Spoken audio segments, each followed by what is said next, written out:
হয় কৃষ্ণ জয় গুৰু শংকৰ আমাৰ ইয়াতে কাম আৰম্ভ হৈছে 5 জানুৱাৰীৰ পৰা আৰু আগতকে যেনিবা আমাৰ অলপ স্পীড হৈছে কাম চামবিলাকৰ তো প্ৰায় 80 পৰা 90% মান হৈছে। এতিয়া আমি অলপ কালাৰ টাচ দিব আছে আৰু যিবিলাক স্কাল্পচাৰ থাকিব স্কাল্পচাৰ আপোনাৰ গেটখনৰ ফ্ৰণ্টত প্ৰায় 4টা ফ্ৰণ্টৰ ফালে থাকিব।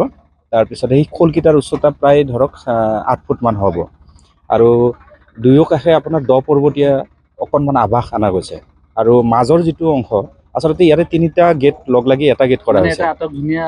হয় হয় হয় আৰু একেবাৰে ওপৰত থাকিব আপোনাৰ সিংহাসন আৰু গেটখনৰ উচ্চতা হৈছে আপোনাৰ 28 ফুট আৰু দীঘলটো হৈছে গেটখনৰ এতিয়া আকৌ বঢ়াই দিয়া হ'ল। এইটো মানে আগত আমি 106 ফুট আছিলে, এতিয়া দুই কাষে আকৌ 15 ফুট আকৌ যোগ কৰিব লগা হ'ল। তাৰমানে 30 ফুট আৰু ইফালে 106 ফুট 136 মানে ফিট মানে দীঘল, যথেষ্ট দীঘল মানে। তো আৰু ফ্ৰণ্টত থাকিব আপোনাৰ এখন 12 ফুট মানৰ ওখৰ এখন শৰাই, যিখন শৰাই আপোনালোকে দেখিছে এইখন শৰাই তাত ফিট কৰা হ'ব।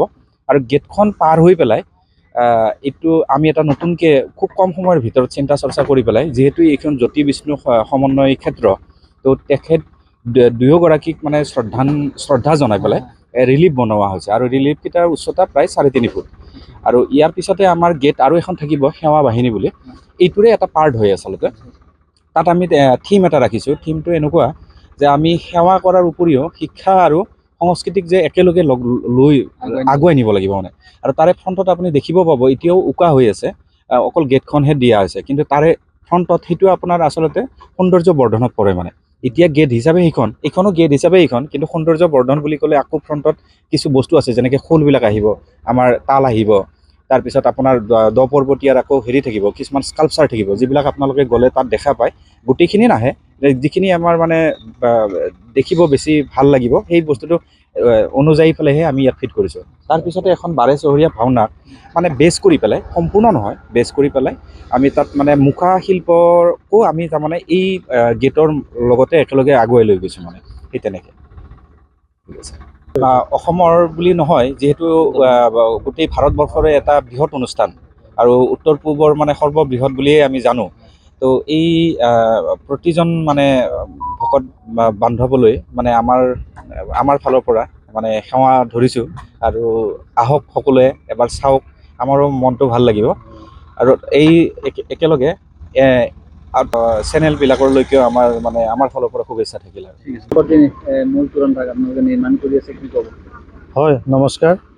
মই তোৰণ উপ সমিতিৰ সভাপতি হিচাপে আপোনালোকক প্ৰথমে ধন্যবাদ জনাইছোঁ। আমাৰ তোৰণ কমিটিৰ যি এই মূল মণ্ডপ, এই মূল মণ্ডপৰ কাম প্ৰায় আমাৰ 80% কাম সম্পূৰ্ণ হৈছে। মূল মণ্ডপ ভাগৰ কাম আমাৰ চিৰাজুলিৰ দীপজ্যোতি তালুকদাৰ, তেখেত এজন ভাল শিল্পী হয়। তেখেতে আমাৰ এই মূল তোৰণখনৰ ডিজাইন কৰিছে। আমাৰ তেজপুৰৰ যি ঐতিহ্য, এই ঐতিহ্য এই তোৰণখনত প্ৰকাশ পাব। তেখেতে উষা অনিৰুদ্ধকে ধৰি আমাৰ দ পৰ্বতীয়াৰ যি ভাস্কৰ্য, সেই ভাস্কৰ্য ইয়াত প্ৰদৰ্শন কৰিব। তেখেতৰ এই কাম চলি আছে। আৰু আমাৰ ইয়াত এভাগ মূল শৰাই হ'ব, শৰাইভাগ প্ৰায় 10 ফুট ওখ হ'ব। আৰু ইয়াত আমাৰ শংকৰী কলাকৃষ্টিৰ যি খোল, তাল, নেগেৰা, তাৰপিছতে আমাৰ যিবোৰ গায়ন বায়নৰ দৃশ্য, সেইসমূহ ইয়াত প্ৰতিফলন ঘটিব। গতিকে অসমবাসী বা উত্তৰ পূৰ্বাঞ্চলৰ ৰাইজলৈ মই অনুৰোধ ধৰিছোঁ, আপোনালোকে আহক, আমাৰ এই অধিৱেশন সফল কৰক। ধন্যবাদ।